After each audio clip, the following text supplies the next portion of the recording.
O Ministério Público abriu inquérito para investigar a falta de médicos na unidade de pronto atendimento Moacir Scliar, na zona norte da capital.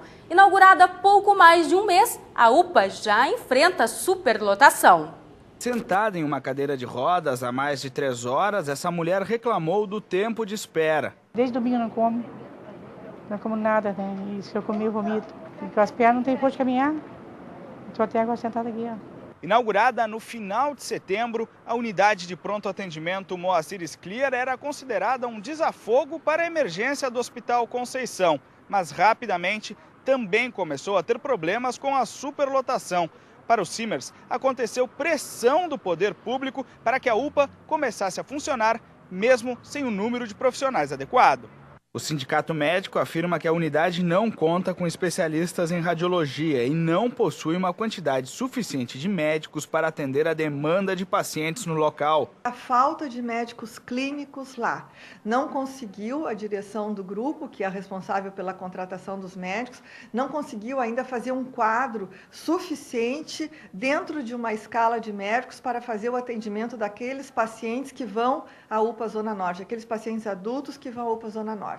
O Ministério Público aponta que ainda não foi firmado um contrato entre o Grupo Hospitalar Conceição, responsável pela administração da unidade, e a Prefeitura de Porto Alegre, e deu um prazo. E fizemos algumas combinações, né? Dentre elas, a de que até o final de novembro haverá a formalização do contrato entre município de Porto Alegre e Grupo Hospitalar Conceição. Até o final de dezembro, o município se dispõe a continuar colaborando com o Grupo Hospitalar Conceição no sentido de fornecer, enfim, viabilizar os recursos humanos necessários nos fins de semana para completar a tabela de plantão. Responsável pela administração da unidade, o Grupo Hospitalar Conceição não quis se manifestar sobre a investigação. Os 495 anos da Reforma Luterana serão comemorados nesta quarta-feira com o lançamento de uma edição especial da Bíblia Sagrada. A celebração acontece às 8 da noite na Igreja da Reconciliação, no centro de Porto Alegre. A edição especial da Sociedade Bíblica do Brasil traz cerca de 900 reflexões de Martinho Lutero e faz parte do calendário de festividades dos 500 anos do movimento iniciado por ele e que deu origem à religião luterana.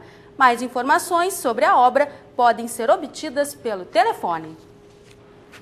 Poesia e música marcaram as atividades desta quarta-feira na área infantil da Feira do Livro. O escritor, desenhista e músico gaúcho Cláudio Levitan foi um dos convidados do projeto Autor no Palco. Há tanta esquina esquisita, tanta nuance de paredes, há tanta moça bonita nas ruas que não andei, e há uma rua encantada que nem em sonho sonhei. A leitura é um trecho da poesia O Mapa, de Mário Quintana, um dos poetas preferidos de Levitan. E quem ajuda a entender essa e outras poesias é uma bruxa faminta por histórias, revela o autor. Elas fazem parte da obra Porto Alegre no livro das Crianças Perdidas. Grandes poetas nos ajudam muito nessa aproximação. Um deles é o Mário Quintana. O Mário Quintana tem essa verve, esse humor, essa coisa da infância que o Manuel de Barros, que é um outro grande poeta brasileiro, fala das 3 infâncias, né, que ele estaria na 3ª infância porque tem 90 anos. O Mário Quintana também passou pelas 3 infâncias, né? E ele então tem essa capacidade de conversar com as crianças e com os jovens sem abrir mão da estrutura e do valor da poesia. Então a criança não é menos que o adulto, ela só está num estágio diferente do nosso, né? E até às vezes num estágio muito mais qualificado, o estágio do sonho, da fantasia. Ela sabe lidar com isso de uma maneira muito lúdica. Autor de 4 livros, Levitan também é um colecionador de títulos. Transformou o livro Pé de Pilão, também de Quintana, em uma opereta. E com ele levou o prêmio Açorianos de Literatura em 2001. Nós pegamos o poema do Mário e usamos ipsis literis os textos dele.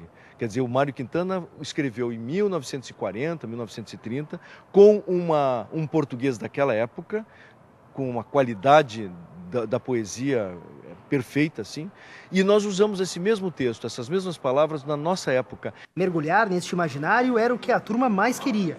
Estudantes da rede pública e particular de Porto Alegre e região metropolitana lotaram o Teatro Sancho Panza. Entre eles, uma entusiasmada leitora.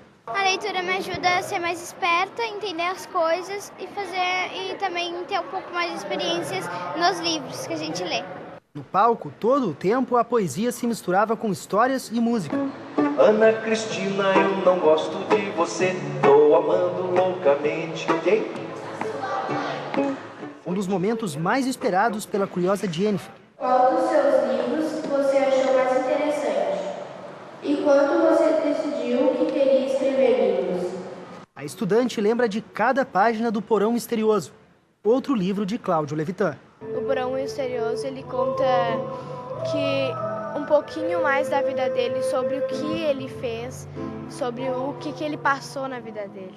Esta professora descobriu que a mistura do palco também pode se transformar em uma proposta multidisciplinar. Dá para te incluir essa parte na matemática também, né? Porque com os números, com tudo, eu vejo que é maravilhoso.